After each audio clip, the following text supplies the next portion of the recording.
নমস্কার বন্ধুরা, পাকশালা 10 অ্যান্ড ব্লগসে আপনাদের অনেক অনেক ওয়েলকাম। আজ আমি আরও একটি রান্নার রেসিপি নিয়ে আপনাদের সামনে উপস্থিত হলাম। আমাদের বাড়ির আম গাছের আম্রপালি আম দিয়ে আম ক্ষীর বানিয়েছিলাম, সেটার ভিডিও আজ আমি আপনাদের সাথে শেয়ার করছি। ভিডিওটা ভালো লেগে থাকলে আমার চ্যানেলটি সাবস্ক্রাইব করে আমার পাশে থাকবেন, পাশে থাকা বেল আইকনটি প্রেস করে দেবেন, তাহলে নিত্য নতুন যে কোনো ভিডিও খুব সহজেই আপনাদের কাছে পৌঁছে যাবে।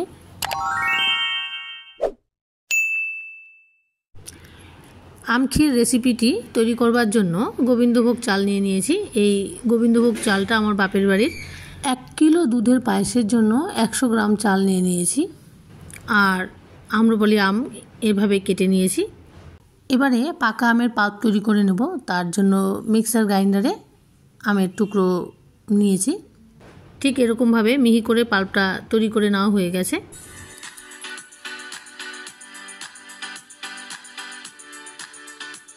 এবারে 4 টেবিল চামচ, বড় টেবিল চামচে 4 টেবিল চামচ মিল্ক পাউডার নিয়ে নিয়েছি। ওর মধ্যে হালকা গরম দুধ দিয়ে মিল্ক পাউডারগুলো গুলে নেব, ভালো করে মিশিয়ে নেব। দুধটা ভালো করে মিশিয়ে নিতে হবে। আর 1 কিলো দুধের পায়েস করব, তার জন্য 1 কিলো দুধ জাল করতে বসিয়ে দিয়েছি। ঘন করে কিছুটা সময় দুধটা জাল করে নেব। দুধটা পরিমাণে অনেকটাই কমে এসেছে। এবারে আমি চালটা অ্যাড করে দিলাম। দুধটা ভালো করে জাল করে নেবার পর চালটা দিয়েছি ওর মধ্যে। আর সঙ্গে সঙ্গে নেড়ে নিতে হবে, নইলে দলা পাকিয়ে যাবে চালগুলো একসাথে। চালটা সেদ্ধ হবার জন্য অপেক্ষা করতে হবে।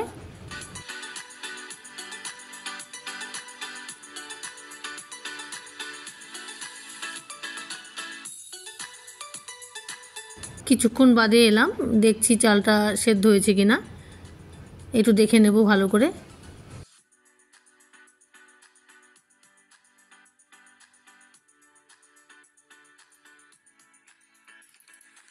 এবারে চালটা সেদ্ধ হয়ে গেছে।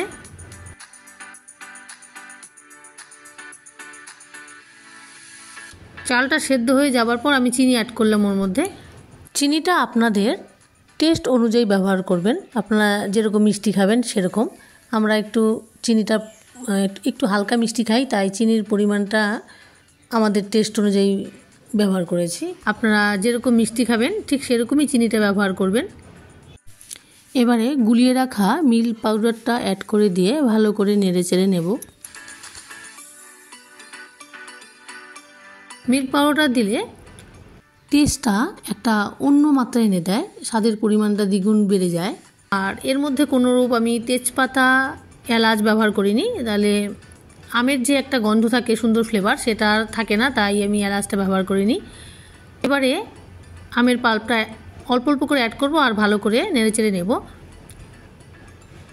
চালটা ভালো করে সেদ্ধ হয়ে যাবার পর আমি চিনিটা অ্যাড করেছি। আমি 2টো পাকা আম নিয়েছি 1 কিলো দুধের রেসিপি তৈরি করবার জন্য, 1 কিলো দুধের ক্ষীর তৈরি করবার জন্য। আমের পাল্পটা একবারে দেব না, অল্প অল্প করে দেব আর ভালো করে মিশিয়ে নেব। পুরো আমের ক্ষীরটা আমি একদম লো আঁচে তৈরি করেছি। আর ক্ষীরটা গ্যাস থেকে নামানোর ঠিক আগে আমি আমের পাল্পটা ব্যবহার করেছি। এরকমভাবে পাকা আমের পাল্প ব্যবহার করলে কেটে যাওয়ার ভয় থাকে না।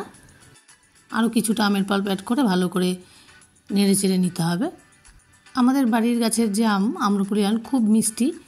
আর আমি যেভাবে তৈরি করলাম, এভাবে তৈরি করলে দুধটা কেটে যাওয়ার ভয় থাকে না। আমের পাল্পটা ভালো করে মেশানো হয়ে গেলেই তৈরি হয়ে গেল আম ক্ষীর। এবারে সার্ভ করে দেবার পালা। ছোট ছোট করে পাকা আম টুকরো করে রেখেছিলাম। এবারে পায়েসের বাটির মধ্যে আমের টুকরো দিয়ে সার্ভ করে দেব।